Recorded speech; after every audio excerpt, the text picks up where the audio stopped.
Oh. Yeah.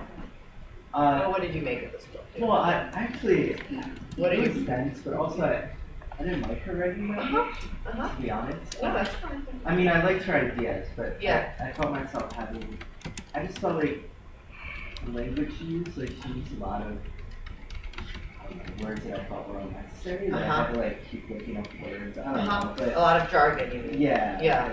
And just kind of kept explaining the same thing over and over again. Huh. Like, So you felt like it was repetitive. some of it, Despite, just like, yeah. If that makes sense, it was like, I felt like everything was like, now I'm gonna discuss this, and then she's gonna discuss it, and then, This is what I just discussed. yeah. Yeah, so it's kind of schematic, a little more schematic than flowing. So it was hard, and some points hard to get through, but she did have a lot of interesting ideas, and I like that she looked at everything. I feel like she kind of picked everything apart and looked at everything from a different angle. I like that. Amir, I saw it. What were you?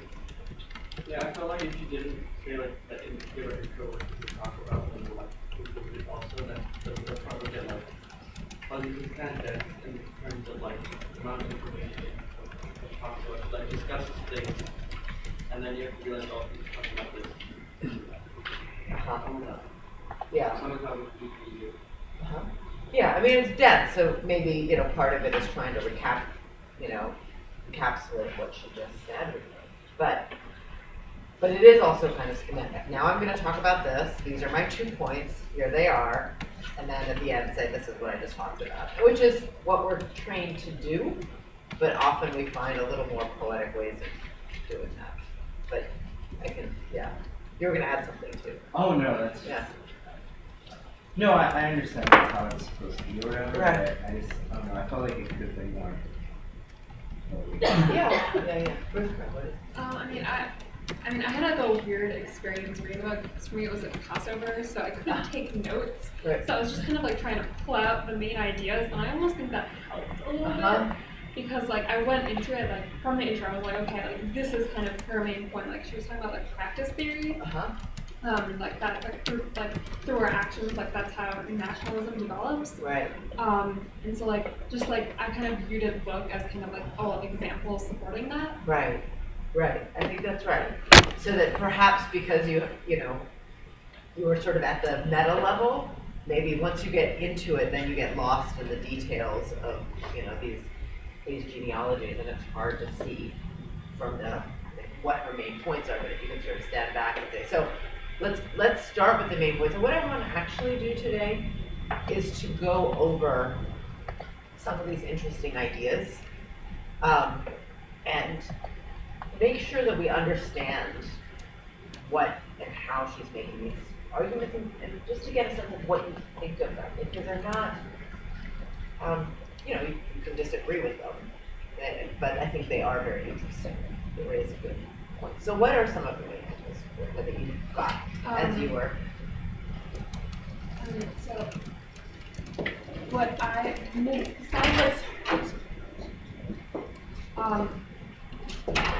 I was kind of focusing on like the practice theory aspect because like I learned about it in another class. Right, performance theory more than yeah. practice theory, which is interesting.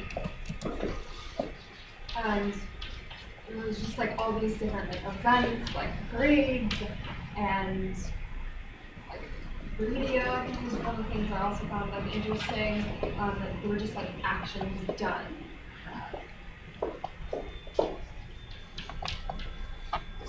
So let's start with this.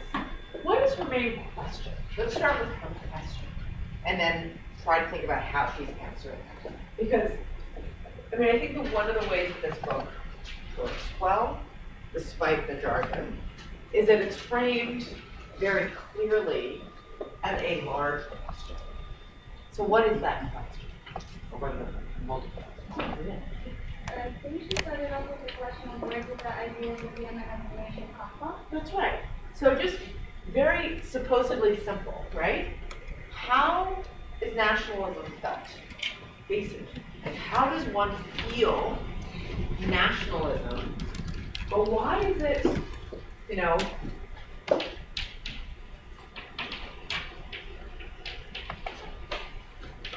how is nationalism sort of made, almost, right? Done. She uses the word to do a lot. Doing. So, why is this a quandary for Yemen? Yes, Yemen used to be two separate states that kind of have nothing to do with each other. We're very different. Right.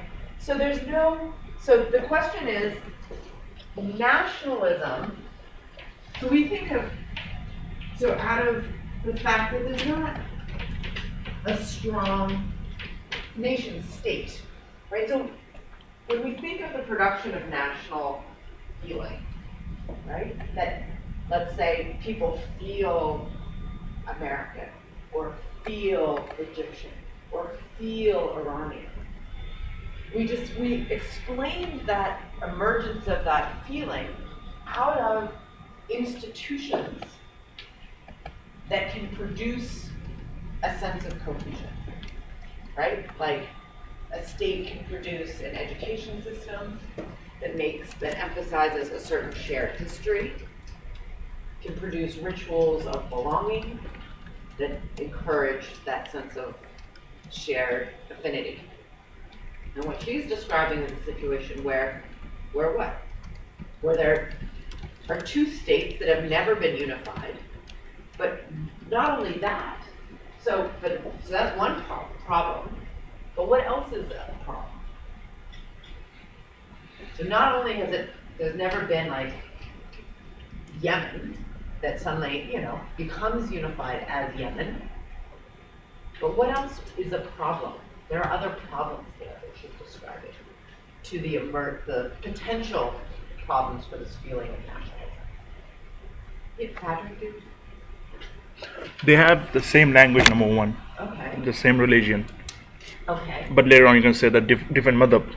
These are the two Okay. similarities they have. So I don't. Okay, so they have the same language, they have the same religion, yeah. So does Omanis and Yemenis, and Saudis and Yemenis, and Qataris and Yemenis, and Egyptians and Yemenis. Okay, maybe they have slightly different dialects, but so what makes a Yemeni as opposed to an Omani or a Saudi or a... Well, so what are the other problems with why is it, she's saying, okay, how is nationalism made? And we can look at how nationalism is made in countries or states that are highly unified, where the institutions of state are firmly established and can produce, like the Jordanian context. Think about the Fida Adeli book about Jordan. She's talking in many ways about the production of Jordanian identity in Jordanian schools for girls. I mean, she's talking about women's education.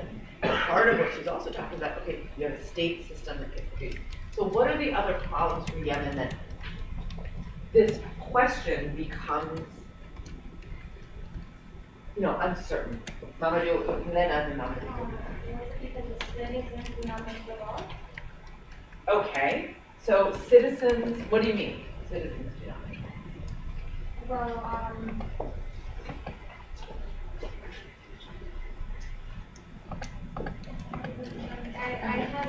there's more to it, but it was more to it, but it said something about citizens not being able to make their laws. Okay, look that up. Mamadou? No? What else? What would make the state, think about other problems. So, or the way she phrases it. I'm not sure if this is what you're referring to, but didn't they have two very different ideologies? One was very capitalist and modern, and the other was more socialist.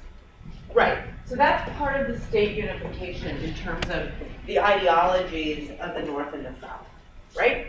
The North of Yemen was aligned with the US, and the South was a socialist state aligned with the Soviet Union. So these were two separate states, both claiming Yemen in their names, and then become unified, and basically the North takes over the South. It's basically the Soviet Union collapses, as you say, the socialist state collapses, and the North pretty much takes over the South. Okay. So how do you formulate a state, a nationalist feeling, out of those two different ideologies? So yes, so state, so that's one problem. But what else? So if you think about how she phrases this, how does nationalism emerge? Two states. What about a state where, do you remember we were talking about, or I don't know if you've done this in your other classes, the definition of a state as opposed to, let's say, a tribe or a clan in sort of classical anthropological thought, is that the state, the definition of the state, according to Max Weber, right, first with Weber, is a political entity that has a monopoly on legitimate violence. Right? Legitimate, right? That is legal violence. Only the state itself, in a state, can legally use violence. We cannot kill each other, but the state can kill us. Right? And that's what defines the state. Now, one of the things she raises here is that violence is not legitimately monopolized by the state. So not only are we dealing with, state unification, there's no proto-nation to draw from in historical terms. We'll get to the question of the citizen that Luann is trying to find there, and law. We also have a question of, who has a monopoly on legitimate violence? Not the state.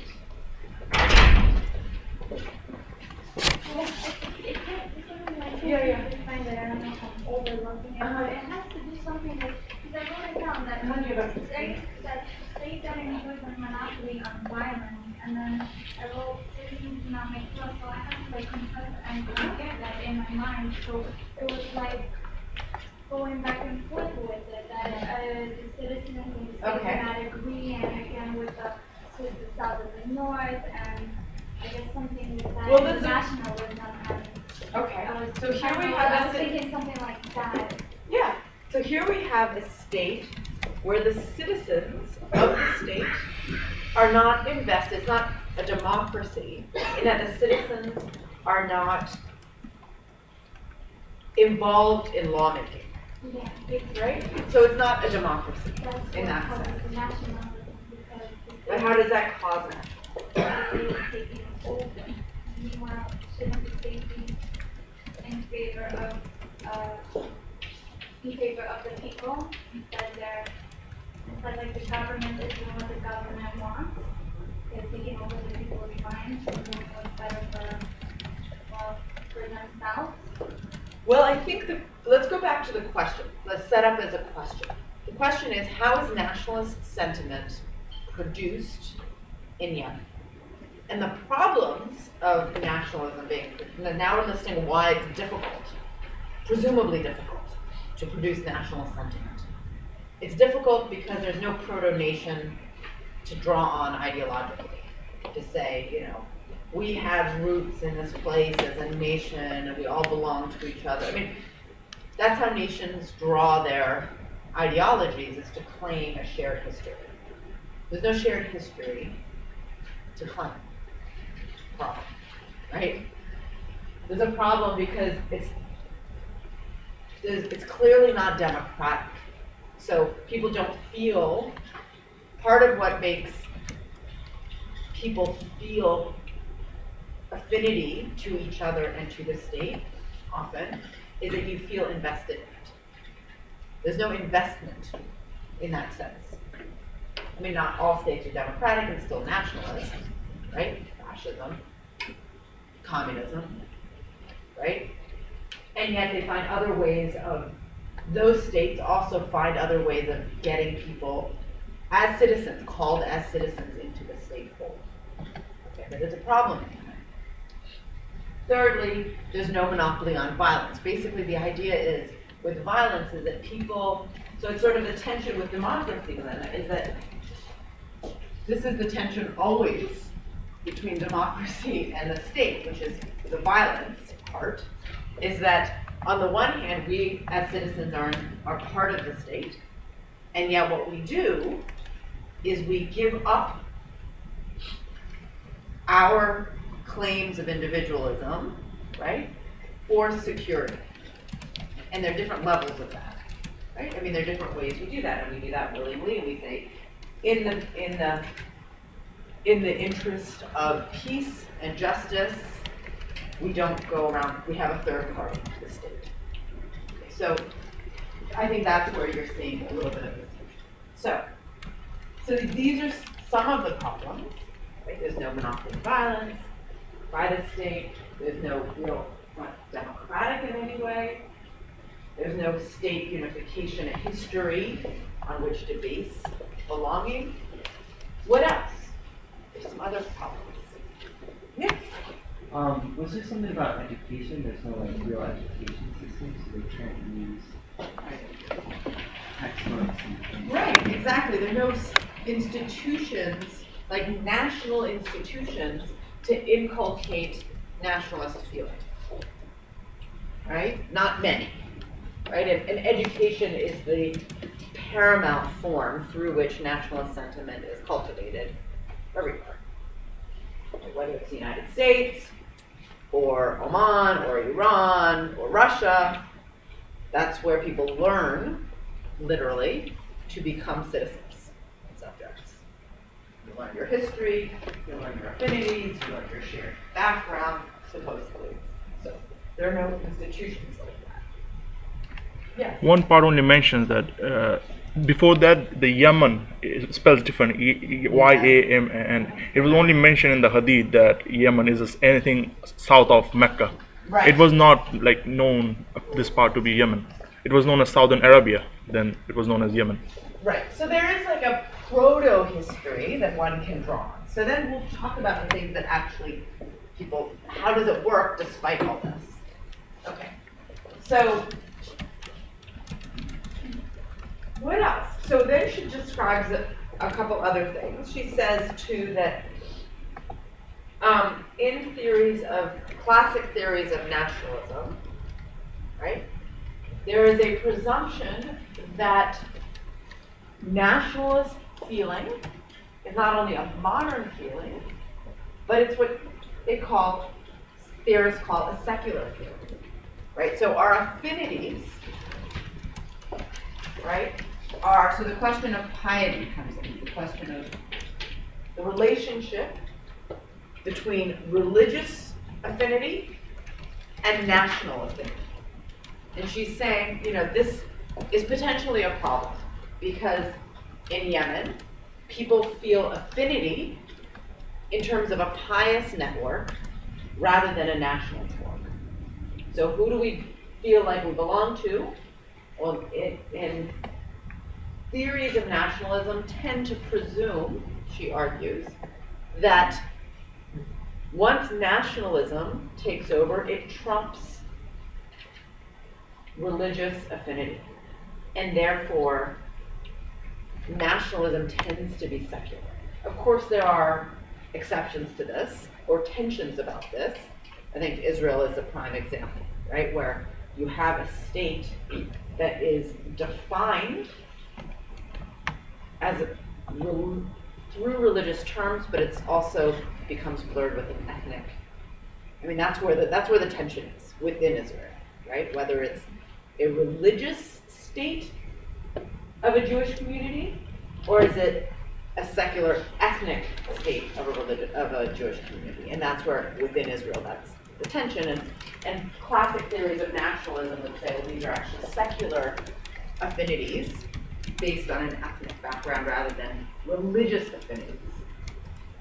And she's arguing ultimately that might not be the case in a place like Yemen, too. Right? You can have religious affinities and ethnic affinities simultaneously. Is everyone following? But that's part of what she's arguing. Okay. But this is potentially a problem. Okay.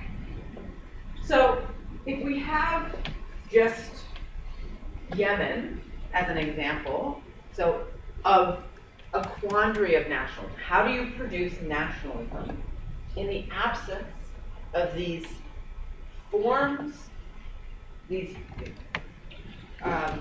institutional forms and ideological forms that one generally associates with the production of nationalism? And nationalism requires institutions and it requires certain ideologies, that is, secular. So in the absence of that in Yemen, how is nationalism being produced? That's the basic question. And then the details of Yemeni history, help her trace the problems and the solution. Okay. Are there questions about this so far? Is this clear? Yeah? Yeah, okay. So, she also has a section, sorry. Okay, so then she says, oh, finally, sorry. She has this question of deliberation. What does that mean? Why does she talk about deliberation?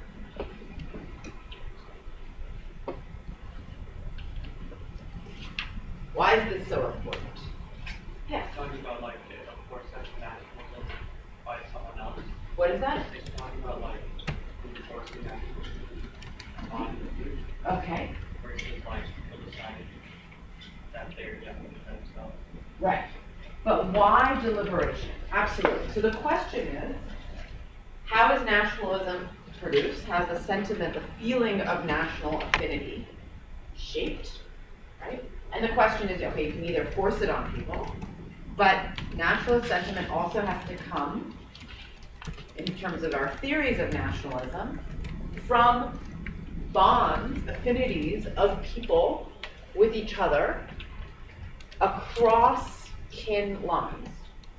Right? The idea of nationalism is that we feel politically, socially bounded within a territory across kin lines. So, in other words, we all might have something in common, even though we aren't related to each other, even though we don't know each other really. And the question is, how do we have those? And one of the answers is that not only is it, can be forced through these institutions of state like education, but we have to then also create institutions ourselves, or the state provides the space for us to interact outside of those forcing mechanisms. And the theory is that we need something called kind of deliberation. That is interaction, conversation, debate. Yes? She talked about the Pot? The pot chews. So let's talk about, what is pot? Do you know, what is pot? It's a plant that they would chew on and it affects the way to acting. Yeah, it's like a mild stimulant. It's a little drug, but it's very mild, and you just chew it. And it's popular in Yemen, it's popular in Somalia and Djibouti and parts of Ethiopia. And you just sort of, you know it? No? It's hard, it's very hard to get in the US because it has to be very fresh. You can get it in Detroit or Dearborn, where there are lots of Yemenis. They fly it in. The cop flights. It's legal for the most part. The US tried to make it illegal, but it's so mild that it is. But anyway. But so yes, to have a pot gathering, yes. So what is the pot gathering? So this is sort of popular gatherings, yes. So different people would come together and discuss problems that happen in society. So I guess that way they can get involved in the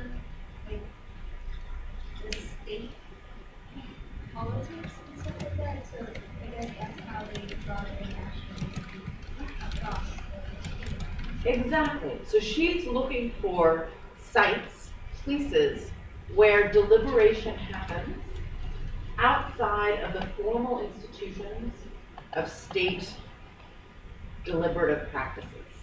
Okay. And let me explain why this deliberation, just sort of step back, why this deliberation thing is so important. It comes out of a theory, right, that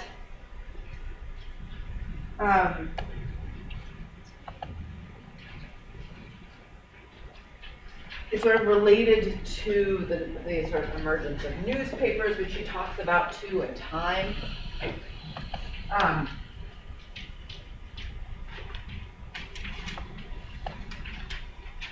But it comes out of this idea that, especially at a certain point in history where you have the emergence of middle classes, merchant classes, right? So if a society you imagine had been in some feudal world, one of feudal lords and serfs, peasants and lords. Those are the two primary classes, right? And there's little, almost nothing, that binds those two people together besides the economy, right? And the economy in terms of dependence and power, control over them, right? The argument in social theory, especially by someone by the name of Habermas, Jürgen Habermas, he argued that in the 17th, 18th century in Europe, as the economy of Europe started to shift, and you have the emergence of merchant classes, middle classes, that are managing trade between these lords, the lords' properties. Like they're able to do capitalist merchant movement of material and raw material and manufactured goods, minor manufactured goods, right? So you have the emergence in the 17th and 18th century of a middle class. And this middle class starts to discuss across territorial lines or across feudal lines matters of mutual concern, primarily to do with trade, how to cross borders, how to maintain borders, how to deal with taxes, how to deal with different lords, right? So you have this middle class that's emerging, and they start deliberating. They start talking. They start meeting in coffee houses. Basically, it's a theory of the pot chew. But from the salons of Europe, the coffee house, right? The salon, the coffee house, and this middle class meets. They drink their coffee. They talk about borders and taxes and trade and which lords to circumvent, what the problems are. And the theory is they're deliberating, they're talking, they're having reasoned conversation that's outside the religious realm that draws them together. Not only as a class, like a middle class with mutual interests, but also they start to have affinities of a shared language because they start having things to speak to each other. News about different things starts to spread through the emergence of newspapers, and they start feeling like they have common interests that are not bound by religion or tied to a feudal lord. Their loyalty is not to a lord anymore, but their loyalties are to each other. It's horizontal. That's what she's talking about. Remember at a certain point at the beginning, she's talking about horizontal relationships as opposed to vertical ones?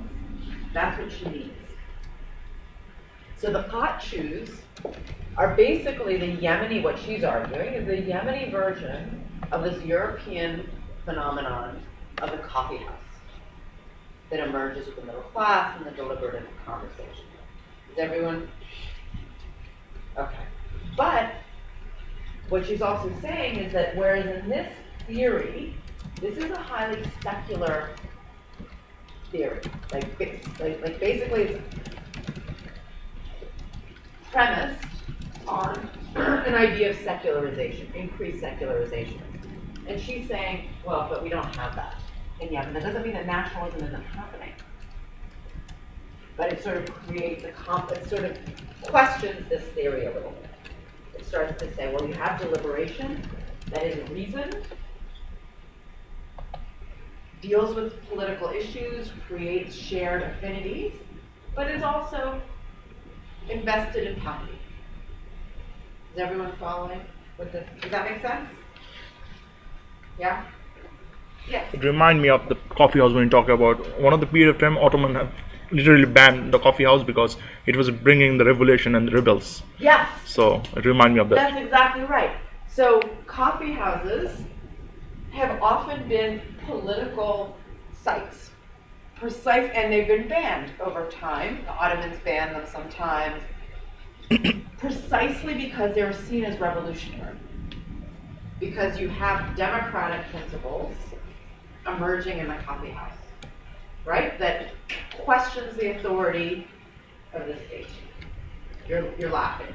I think that's what was happening in the 50s, 60s, the coffee houses in these villages. Yeah, that's exactly right. I mean, I think that the idea was that these are public sites where different people who don't know each other through kin gather. And that when they gather, they start sharing ideas. And their loyalties start to be formed out of the gathering itself. Right? I think that's what happened. Yeah, I think that is exactly They right. had their own newspaper. That's- Never really read the newspaper. That's exactly, and the newspaper is precisely the same thing that she's also talking about the importance of the newspaper. It's precisely the same thing. Why is the newspaper so important? Because the newspaper has people sharing ideas and a language and news about an event across time. That is, this is what she's talking about at the very beginning, this idea of pardon? Right, exactly. The radio, the broadcasting, but the newspapers, even before the radio, is highly important because what it does is have you feel like if you're reading the same news as someone who lives 50 miles away in the same language, you are both sharing an event in the same language. So it makes you feel like you have a bond. And that's why the newspaper, the emergence of the newspaper was so revolutionary for the feeling of nationalism. And so, right, and not necessarily because the content was so, opposed to some official, I mean, that's not the problem, or whatever. The emergence of that feeling of a shared connection isn't necessarily the content itself as being revolutionary and a problem, but it's because it draws people together who otherwise don't have a connection. And that's what creates a sort of democratic bond or deliberation or shared affinity outside of the official forces that are creating you as citizens or subjects or people that have to have loyalty to the state. What you do is you have loyalty to each other. And then the idea is then the state taps into that. Is everyone following? Or helps shape it or helps? Okay. All right. So that's why deliberation is so important. And it's deliberation because it's supposed to be reasoned, rational. That is, you're having debates about topics that are, and this is supposedly according to Habermasian theory, and this is what she's critiquing a little bit. The idea is that these are reasoned and therefore are not religious. Is everyone following? they're not about debating God, right? Or about affect. They're about political preferences. They're about debating regulations on taxes. I mean, of course, we know that those become highly emotional, right? Party is a perfect example, of libertarian politics. Perfect example of opponents to those. I mean, those are not, without emotion. They're highly charged. But this is the theory that she's trying to question. The presumption that religion is not reason, and that something else is. So she's saying, well, perhaps you can have very religious debates, and you can have irrational, non-religious debates, right? But that's the theory that she's trying to question. Well, the theory, the Habermasian theory about deliberation in the coffee houses was that conversations between people who don't know each other are outside the confines of the church. Right? So, yeah, you had people coming together in early the emergence of modern Europe, but they would come together in church. Right? And that's not a space of deliberation. That was a space of a preaching. It's not mutual conversation. And it wasn't mutual, like, what do you think about this passage? It was a preacher preaching. And the idea was that these aren't, a question of logical debate. What do you think? This is my argument, and this is why I think X, Y, and Z. And then someone else says, well, I think this, and this is why I'm saying X, Y, and Z. That's a different kind of conversation across 10 lines than a conversation, than a preacher in a church in which 10 come together saying, this is my thought, these are my thoughts on this passage of the Bible this Sunday. Right? And this is the moral story, and this is how you should behave. That's a very different sense of communal belonging. Right? And she's making that argument saying, okay, that's how nationalism is understood to have emerged in Europe. And that might make sense, maybe. But in a place like Yemen, you have deliberation outside the state in these hot social environments, and there's actually piety that's part of it. So religion itself is not irrational. It's not that there's no deliberation there. Piety is part of the story. And, so we're talking about nationalism emerging in a very different kind of environment, very different context, where there's no strong state, and there's religiosity too, and yet there is also nationalism. And there's no unification, there's no proto-history on which to really claim a belonging. So, is everyone following why this, why the hot shoes are so important for her? And why she's sort of using it to critique the sort of European, or draw on the sort of coffee house idea, but to look at it in another context.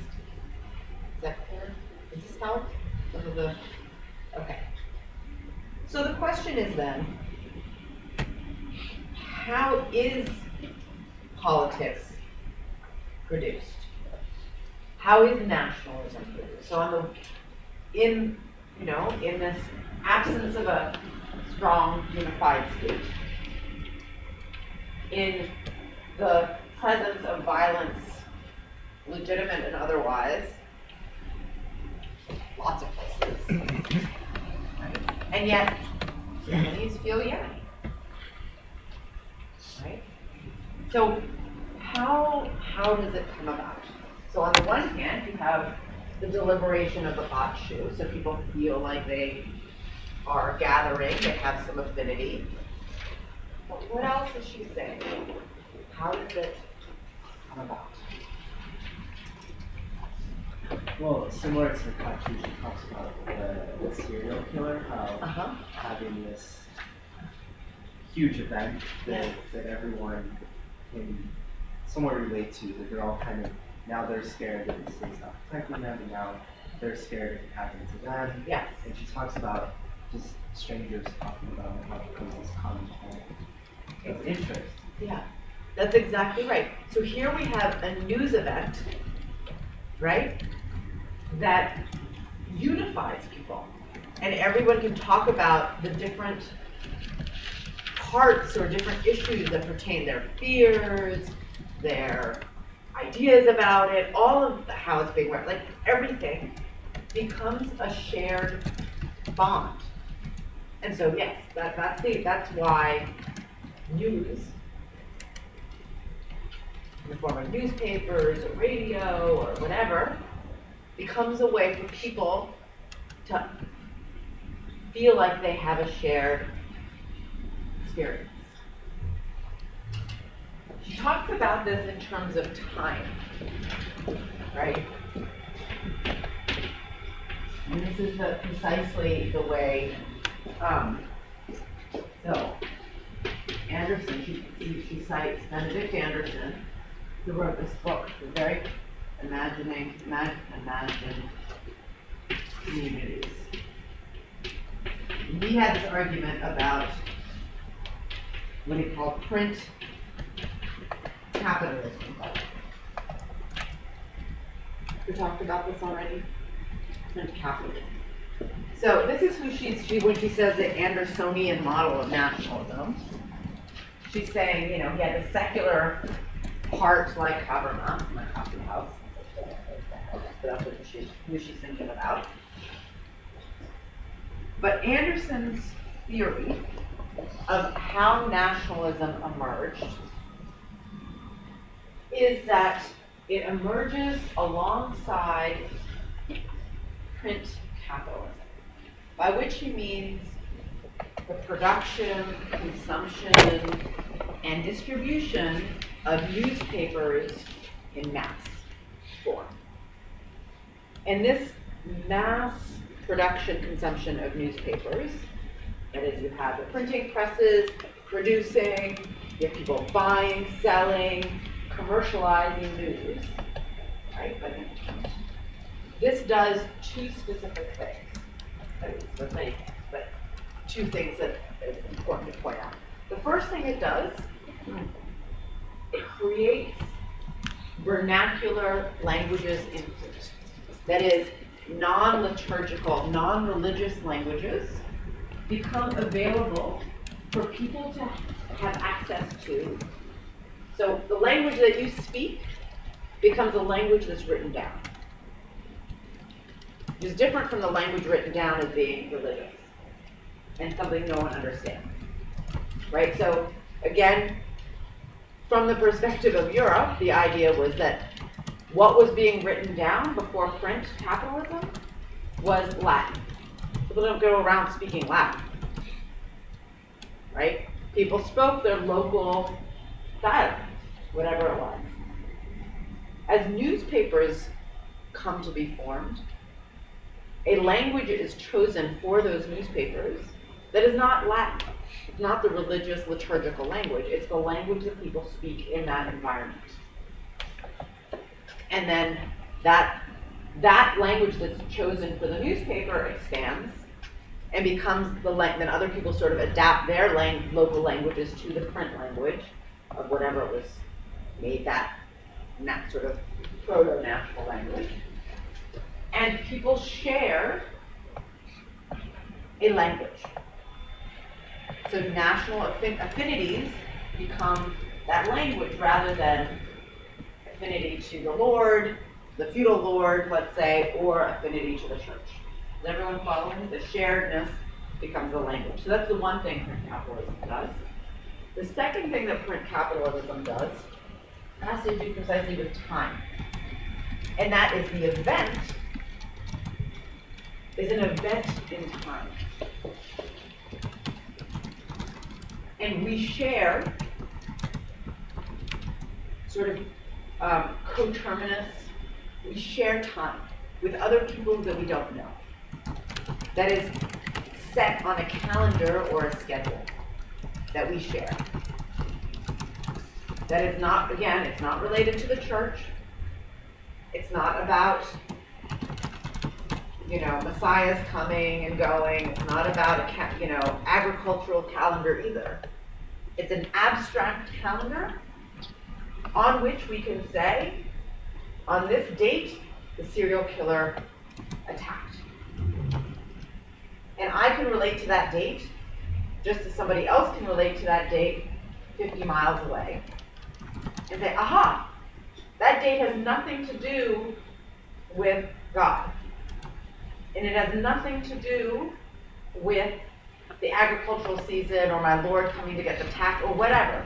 It is a shared time that's abstract to everything else. Is everyone following? So print capitalism, therefore, according to Anderson, helps shape nationalist sentiment on those two fronts. A shared time that's abstracted from religion, abstracted from agriculture, abstracted from the demands of my feudal lord, right? And is the basis for our shared experiences. Separate from all those affinities. It's a new affinity. It's an abstracted affinity. Is that clear? Yes. Wait, sorry, can you repeat the second point of the benefits of print capitalism besides the vernacular language and sound particles? The time. All the time. Yes.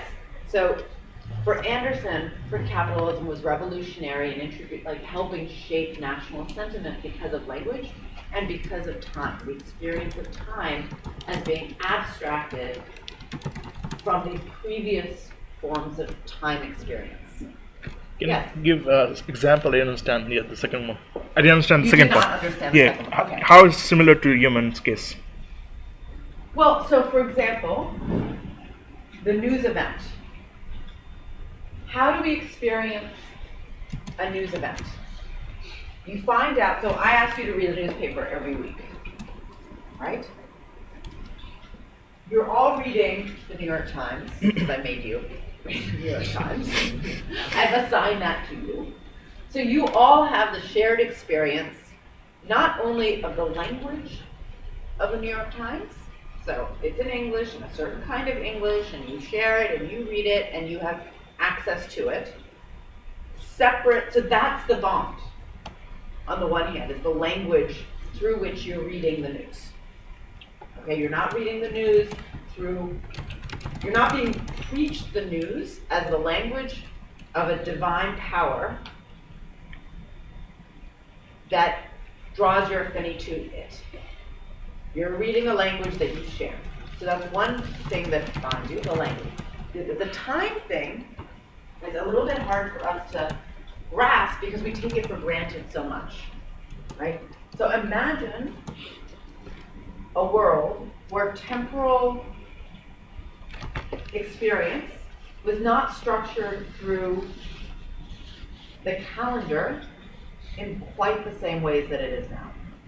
We have schedules from the moment we wake up till the moment we go to sleep because 9:15 to 10:30 you have to be right? And these are the dates of your spring break. And so our entire outlook on life is structured by a calendar that is totally abstract. What is January 1st? It's the middle of the winter. It's not related to any agricultural anything.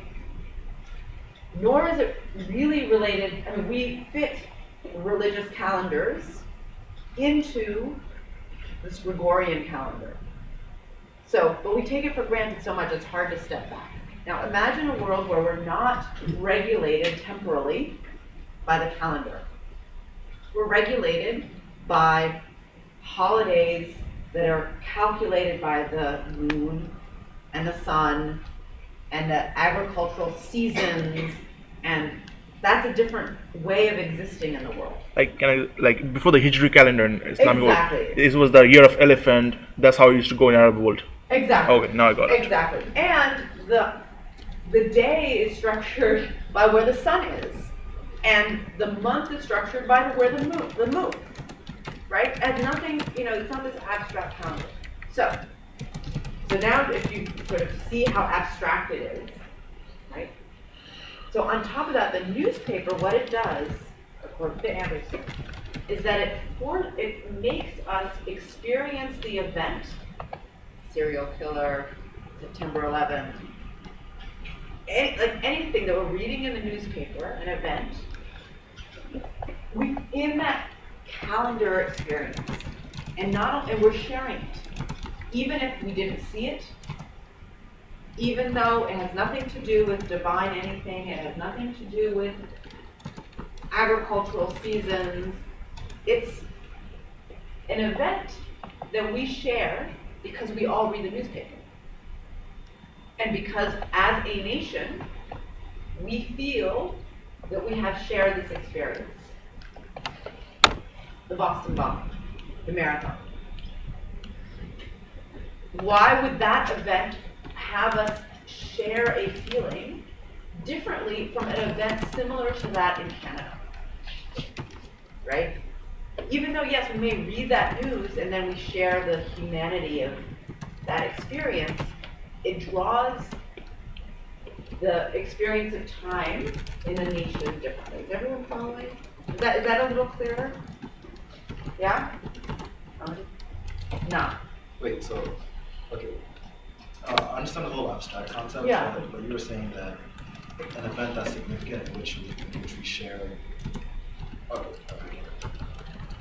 I mean, obviously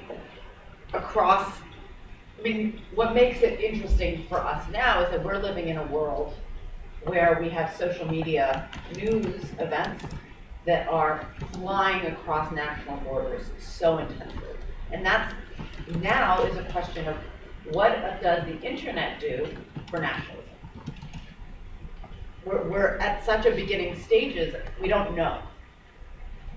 What does the internet do for nationalist feeling? Yeah. Well, I just think it's interesting too because I think a lot of international stories, like you're saying, like the Malaysian Airlines, Yeah. very accident deal, kind of become almost similar to this. That it happened on the other side of the world, but you don't know maybe 100 years. Exactly. We wouldn't even know. We wouldn't even known about it, right? So we feel a shared humanity, right? We feel connected to it through a shared humanity. So what does that do for it sort of potentially undermines nationalism, and we have possibly a shared humanity, shared feeling. It may have happened on the other side of the world where you're people at the moment. They didn't really criticize. Yeah, exactly. To think about what if it did, what if. Yeah, but what it does too, though, is that it creates this shared humanity because we're sharing the time. We're on this planet at the same time together, right? And yes, it could have happened here. It tells you that we're sharing this planet at the same time. And it's not a time that's structured by some other forms. It's a time that is sort of abstracted from other loyalties and other calendars. That's the theory of why print capitalism helped shape nationalism and why these events, as they become reported in any national news outlet, becomes a source of a shared experience and nationalist feeling. Okay, is everyone? Okay. But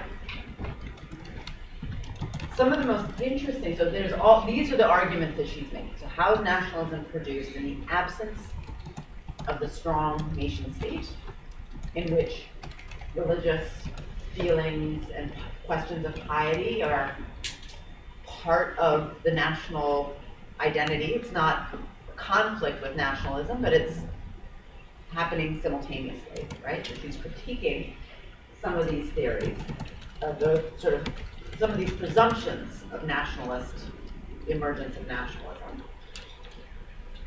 But she also asked some other interesting questions that I want to make sure that we note. So I'm just going to jump, because we only have a little bit of time, to the conclusion. where she talks about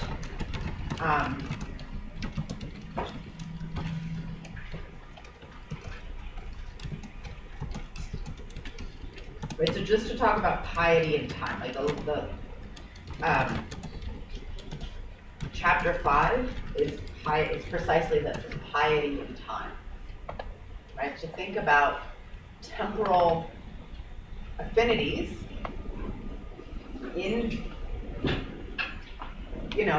through religious forms that can also be nationalist for the limits of that, right? So that's what this last chapter, contemporary Islamic movements in national and transnational contexts, precisely the kinds of thing that she's trying to talk about. Okay. But I want to jump ahead to the conclusions. Mama, did you have a question? Okay. Let me just read the first page of the conclusions, page 212. This book began with a specific question. What makes a Yemeni a Yemen? As a vehicle for exploring the dynamics of political identification in general, right? So what she's doing, again, is to take a situation where nationalism shouldn't theoretically be there and just say, well, there is nationalism. So what does that tell us about political identification if all theories of nationalism would suggest that this shouldn't be there? So there's something else that's making nationalist feeling besides the presumptions that we've had of first theories of nationalism. Okay.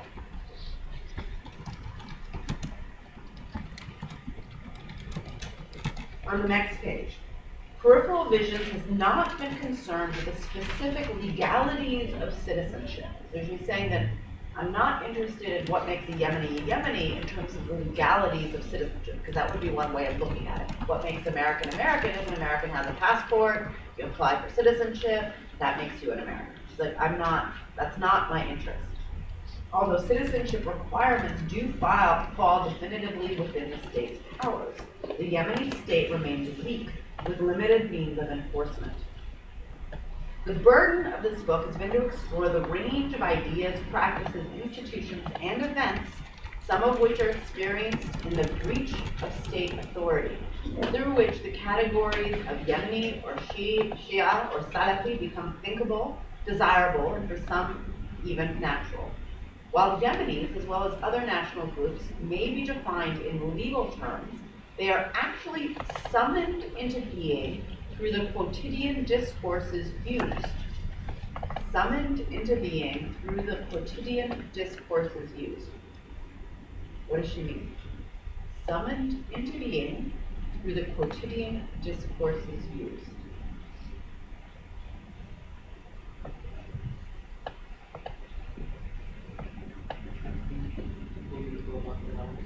Yeah?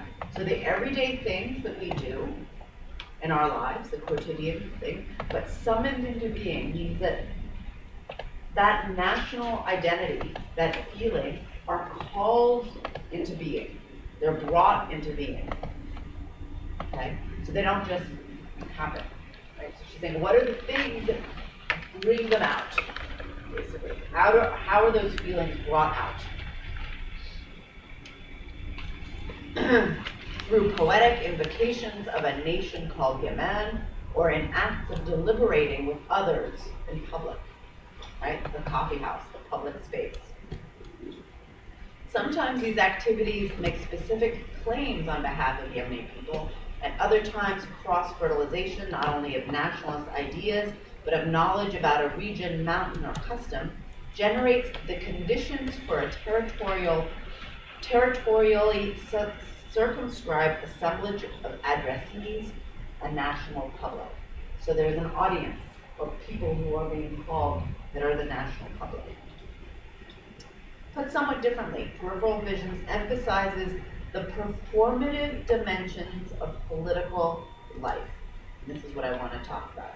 How persons are established as national through iterative performances of particular national acts, just as pious or democratic persons are produced through everyday enactments of piety, and agonistic deliberation, respectively.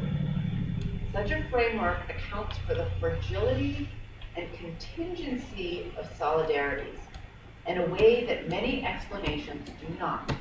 So she's saying that this kind of nationalism is contingent.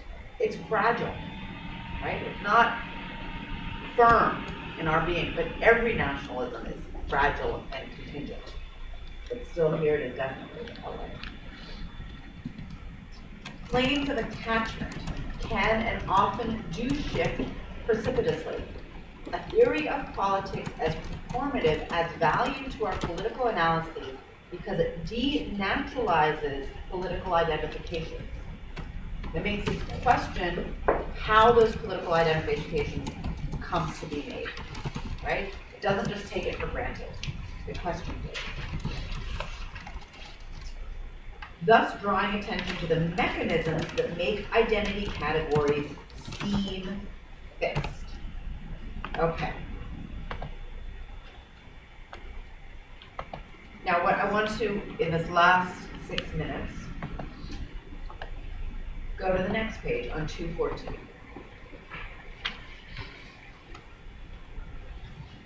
Well, let me explain first of all. When she's talking about calling forth, being brought into being, she's referring to, now we've talked about two theorists, Jürgen Habermas and Benedict Anderson. I'm going to give you the name of the third one, who she cites to explain how that works here.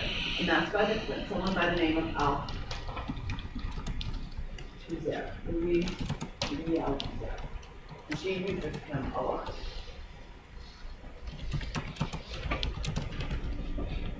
For Althusser, he described the way that people, subjects of a state, let's say, but he's thinking mostly in anyway, just a little bit. Basically, what he uses this, that you're called into being. You're called, you're hailed. He says, you know, it's like a policeman says, hey you. You're hailed, right? Someone, especially he refers to policemen. Hey you. Okay. And that makes you recognize that you are a being. You are a person. Once you are called out. Is everyone following me? This is this idea. So that act of being called, interpolated, you're called into being, makes you or helps make you into a being, into a subject that is dependent or in a relationship with a person or power that's calling you. Okay. Now, I just wanted to throw that out there. That's what she's drawing on. So it has nothing to do with what you believe. You're made into a subject because you're called as such. You are made into American because you are called as an American. You're made into a Yemeni because you're called as a Yemeni, not because you believe yourself to be a Yemeni. It doesn't matter what you believe. It doesn't matter if you believe in America. What matters is that you're called as an American, and therefore you behave as an American, irrespective of what you believe. Is everyone following this? So, nationalism, she's suggesting, has very little to do with what you actually believe. It has to do with how you're called and are asked to perform. So this is what she means. For our purposes, two key points should be made in reference to this allegory of Althusser's. First, the allegory of the policeman hailing the passerby presumes reciprocity between two agents. For interpolation to take place, the passerby must not only be called out by the law, but must also turn around and recognize it. Right? So you are a policeman and a citizen. The policeman calls you, that is the law. And you, as a citizen, recognize the law. Is everyone following? Similarly, if new state classifications, to take one example, can generate new ways for equality, the effectiveness of these categories requires the addressee's participation in these new ways of being. As we have seen in the Yemen case, the state's weakness means that the law is not doing the work of scaling citizens in ways that obtain routine compliance and classification. Instead, these processes of iteration can create the conditions for public critique and oppositional politics. So, the state, in a strong state, the police calls you, you turn around and you say, police, right? So you're recognizing the state, you're recognizing the law, and then you're recognizing that you've been called by the law. In a state where the police has no power, how does that work? How it works is that what you're recognizing, she's saying, is the opposition. You're recognizing your defiance. Is everyone following? And that creates part of the bond. Okay? So that's point one. Is everyone saying what she's trying to argue and question? Okay? Okay, we saw this dynamic at work in the spectacles surrounding, okay, let me just continue. Instead, these processes of iteration can create the conditions for public critique and oppositional politics. We saw this dynamic at work in the spectacle surrounding the presidential elections and the decennial celebration of unification. So, in these spectacles, people recognize the weakness of the state. Right? They're saying, the police isn't calling me because I don't recognize the police. But we have a bond nonetheless. We have a bond in the opposition to that weakness. That's why the weakness of the state responding to the event of the serial killer was the state isn't doing enough to protect us. They're failing. The state is failing, and that's what brings our nation together, because we all recognize that the state is failing. We're not recognizing the law.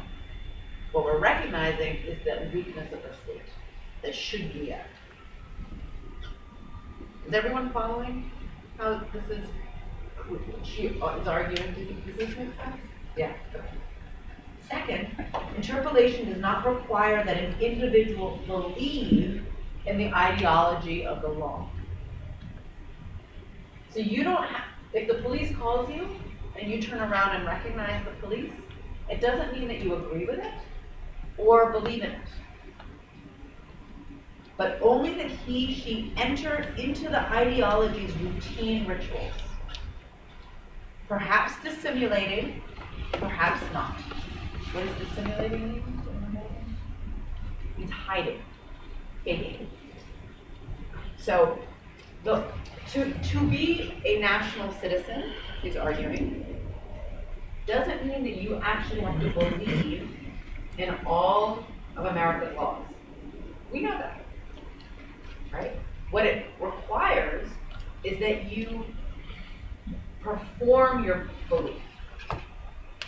I'm sorry, Exactly. All it does is say that you perform your belief. It doesn't matter whether you actually believe it. It requires that you do the ritual and hopefully get off, and there you have now entered the ideology of the national state. Doesn't matter whether you believe it or not. You just have to perform it. Is everyone following us? And you can see, people would critique this because they're saying, well, it has limits. At a certain point, you're going to have a revolution, and you're not going to believe it, right? So you can see where the limits of this might be, the critiques of this. But it's very interesting because it questions the presumption of nationalism that's based on actual belief or feeling. It's just based on the performance of it. She made a very similar argument a week ago about Syria, and she used there think I mentioned, the language of as if. All you have to do is live as if the state were telling the truth, even though you know it's lying. It doesn't matter. As long as you perform it, we perform the rituals. I'm sorry, officer, I didn't know I was speeding, or I'm sorry, I was, I'm in a raja. As long as you perform the nicety, the polite response, or if you go to the national celebration, whether you believe it's true or not, doesn't matter. The state produces that action.